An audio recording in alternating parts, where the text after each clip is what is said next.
This is the VFC fail fitted with a real mag, L1A1 mag.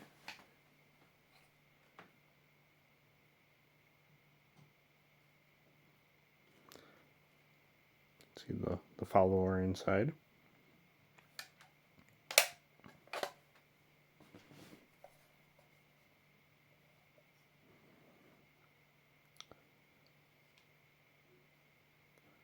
This part needed to be opened up.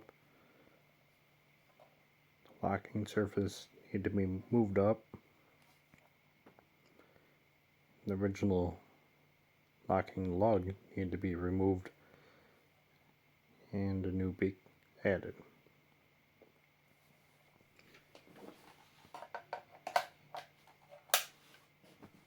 Now this is only for display purposes.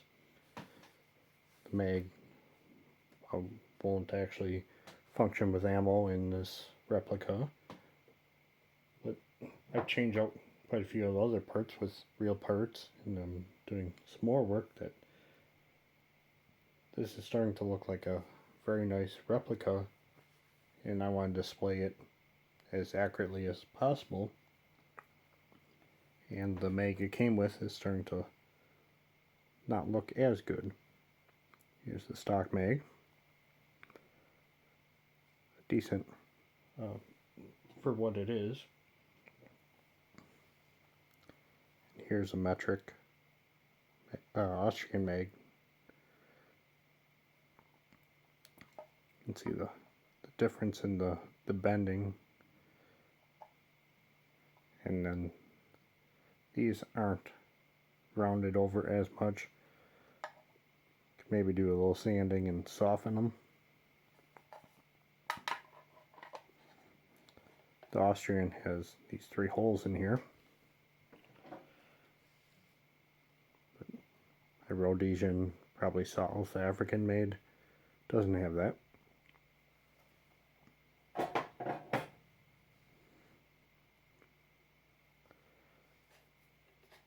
And even the bottom, they did a decent job of trying to replicate the real thing.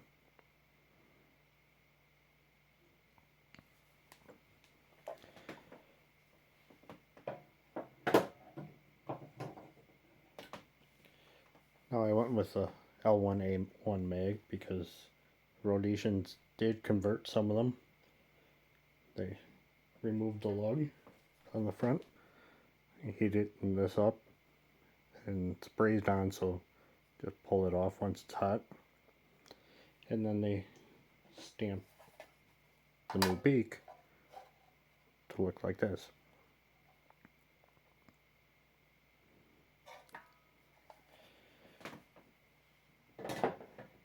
And this mag fit into this rifle needs to sit about 5 millimeters lower.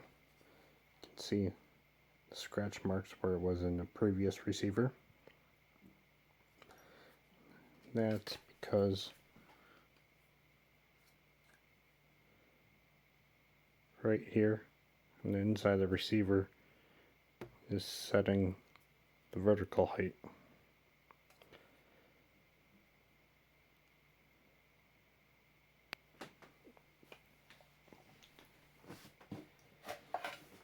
So since the L1A1 mag had this lug that could be removed, figured that this would be a good way to see exactly what needs to be done for this conversion. I tried fitting the metric mag, and I knew that the mag was going to have to sit lower, but I couldn't figure out exactly how much. So by removing this lug, then I could focus on just fitting this back catch first. So with the lug removed, start sliding, or first I made this notch to match the airsoft mag. I found the large Dremel sanding disc was pretty close to the right dimension needed.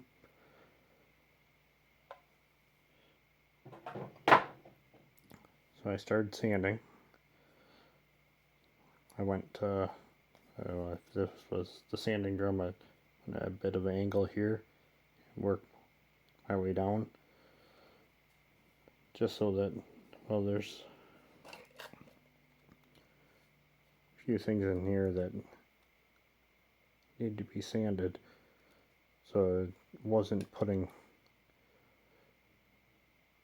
where the drum was only sanding on the small area, and I kind of worked it back and forth a little bit to get a little bit more life out of the drum. And I tried to stay as close to this edge as possible, which also works out to being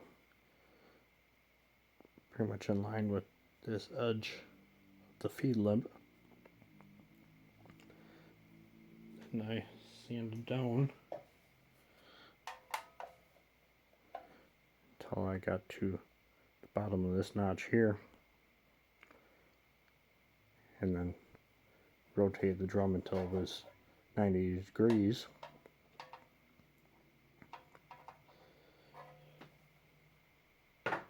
And that gave enough clearance that it fit,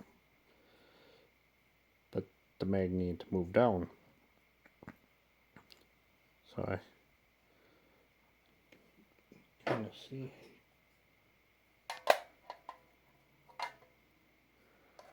right here is where the original stop was. Gonna have to move it up about 5 millimeters. Went a little bit at a time, slowly trying to figure out just how much I needed until I got it to lock in.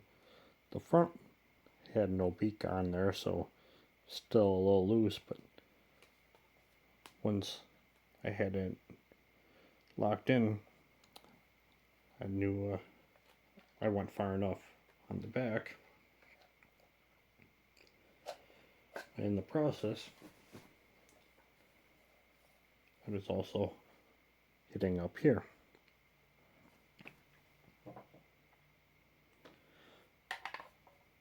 This is for the bolt stop. I need to mimic this part.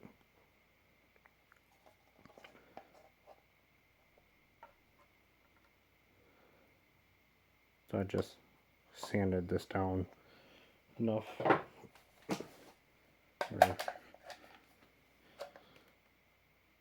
you can see here, this one still pushes up the bolt stop,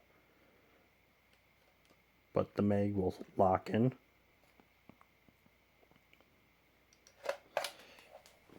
Now, to not interact with the bolt stop, you would need a slot in the middle of here, like on the airsoft mag, but I figured that would make this pretty thin. So the bolt can move a little bit, but when you pull it back about here, it jams up because of this piece here. It can't go down, but for display, it's fine.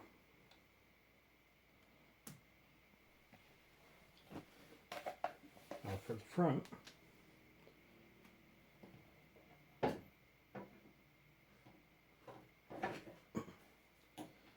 the metric mag had to move up, or the L1A1 mag, bottom of the lug needed to be 5 millimeters higher.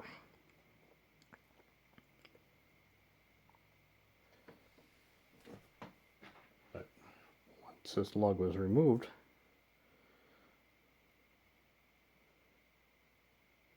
you lose about a millimeter off the top.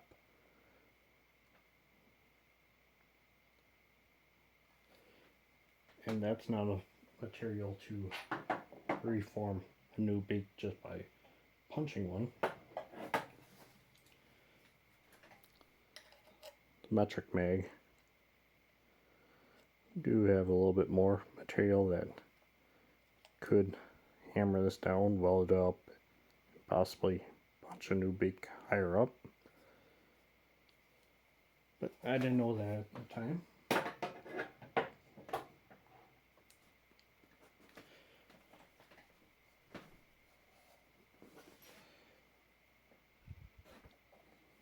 This is going to be a little hard to show.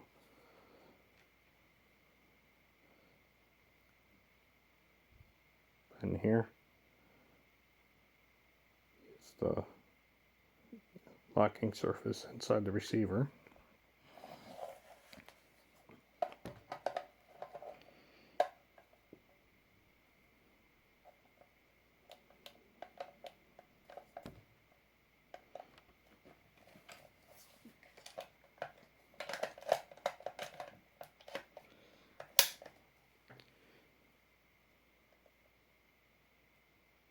And there's not much material to work with because the top edge of the mag right here, the beak needs to be about 1 millimeter lower. So what I did is built up some weld and then started filing it. To form kind of the profile of the beak of the metric mag.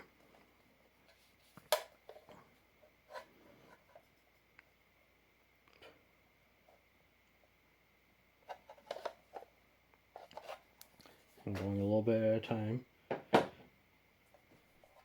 And then test fitting, not trying to force anything, but eventually I was able to get the lock in, and this is solid.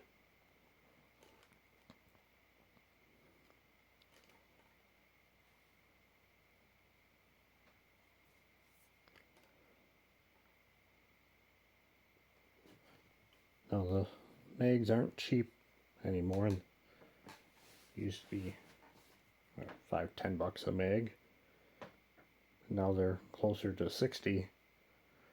So it's kind of an expensive upgrade.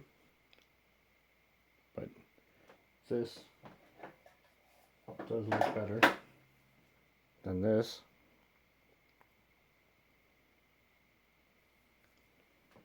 So for me it was worth it.